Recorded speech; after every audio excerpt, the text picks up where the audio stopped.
شروع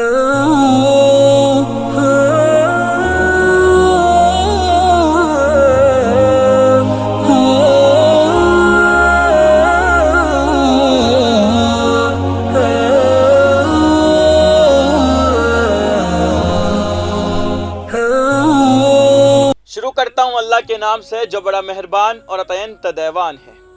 آداب ناظرین، میں ہوں آپ کا میزبان عبد الواجد اور آپ ملاحظہ فرما رہے ہیں تسنیم ٹی وی۔ ناظرین، آج کی ہماری خاص پیشکش اسلام کیا کہتا ہے میں ہم بات کریں گے دعوت قبول کرنے کے حقوق کے بارے میں۔ دعوت قبول کرنا ہر مسلمان کا حق اور سنت رسول اللہ صلی اللہ علیہ وسلم ہے۔ اگر کوئی مسلمان اپنے مسلمان بھائی کو کھانے کی دعوت دے تو اسے چاہیے کہ اس کی دعوت خوش دلی سے قبول کرے۔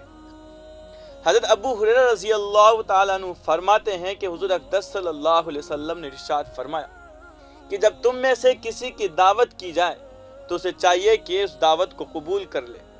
اب اگر وہ شخص روزے سے ہے تو اس کے حق میں دعا کر دے، یعنی اس کے گھر جا کر اس کے حق میں دعا کر دے، اور اگر روزے سے نہیں ہے تو اس کے ساتھ کھانا کھا لے۔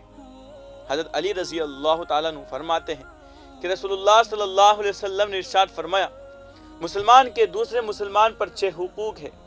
نمبر 1، ملاقات ہو تو اس کو سلام کرے، جب دعوت دے تو اس کی دعوت کو قبول کرے، جب اسے چھینک آئے اور وہ الحمدللہ کہے تو اس کے جواب میں یرحمک اللہ کہے، جب بیمار ہو تو اس کی عیادت کرے، جب انتقال کر جائے تو اس کے جنازے کے ساتھ جائے اور اس کے لیے وہی پسند کرے جو اپنے لیے پسند کرتا ہے۔ دعوت کا مقصد اور منشا یہ ہے کہ میرے بھائی کا دل خوش ہو جائے، اور اس نیت سے دعوت قبول کرنا چاہیے کہ یہ میرا بھائی ہے اور یہ مجھے محبت سے بلا رہا ہے، تو اس کی محبت کی قدر ہو جائے اور اس کا دل خوش ہو جائے۔ آج کل ہماری دعوتیں رسموں کے تابع ہو کر رہ گئی ہے۔ رسم کے موقع پر دعوت ہوگی، اس کے علاوہ نہیں ہوگی، اور آج کل یہ بھی ایک برائی ہے کہ اگر کسی کی دعوت میں نہیں گئے تو بدلے میں وہ بھی دعوت قبول نہیں کرتے، یعنی دعوت ایک طرح کی عداوت یعنی دشمنی بن جاتی ہے، حالانکہ دعوت کا مقصد آپس میں محبت پیدا کرنے کا ذریعہ ہے۔ دعوت 3 قسم کی ہوتی ہے۔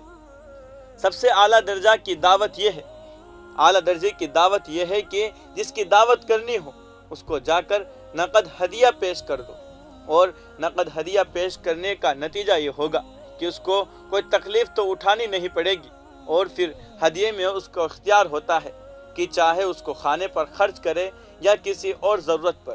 اس سے اس کو زیادہ راحت اور زیادہ فائدہ ہوگا اور تکلیف ذرہ برابر بھی نہیں ہوگی۔ درمیانی درجے کی دعوت یہ ہے کہ جس شخص کی دعوت کرنا چاہتے ہو کھانا پکا کر اس کے گھر بھیج دو۔ یہ درمیانی درجے کا اس لیے ہے کہ کھانے کا قصہ ہوا تو اس کو کھانے کے علاوہ کوئی اور اختیار نہیں رہا، لیکن اس کھانے پر اس کو کوئی زحمت اور تکلیف نہیں اٹھانی پڑی، یعنی اپنے گھر بلانے کی زحمت اس کو نہیں دی بلکہ گھر پر ہی کھانا پہنچا دیا۔ ادنا درجے کی دعوت یہ ہے کہ اس کو اپنے گھر بلا کر کھانا کھلاؤ۔ اگر آپ کسی شخص کو دعوت دیں اور وہ کافی دور فاصلے پر رہتا ہے تو آپ کی دعوت قبول کرنے کا مطلب یہ ہے کہ اپنا وقت اور پیسہ لگا کر آئے اور کھانا کھائے۔ اس سے اس کو راحت کے بجائے تکلیف میں ڈال دیا، لیکن اس کے بجائے کھانا پکا کر اس کے گھر بھیج دیتے یا نقد رقم دے دیتے تو اس کے ساتھ خیر خواہی ہوتی۔ دعوت قبول کرنے کی بھی شرط ہے۔ دعوت قبول کرنے کی ایک شرط ہے، وہ یہ ہے کہ دعوت قبول کرنا اس وقت سنت ہے جب دعوت قبول کرنے کے نتیجے میں آدمی کسی نافرمانی اور گناہ میں مبتلا نہ ہو، جیسے ایسی جگہ کی دعوت قبول کر لی جہاں بڑے گناہ اور جرم ہو رہا ہو، یعنی ایک سنت پر عمل کرنے کے لیے گناہ کبیرہ کا عمل کیا جا رہا ہے۔ ایسی دعوت قبول کرنا سنت نہیں، جیسا کہ آج کل شادیوں یا بڑے پارٹیوں میں اسلام سے ہٹ کر اور نافرمانیاں ہو رہی ہے۔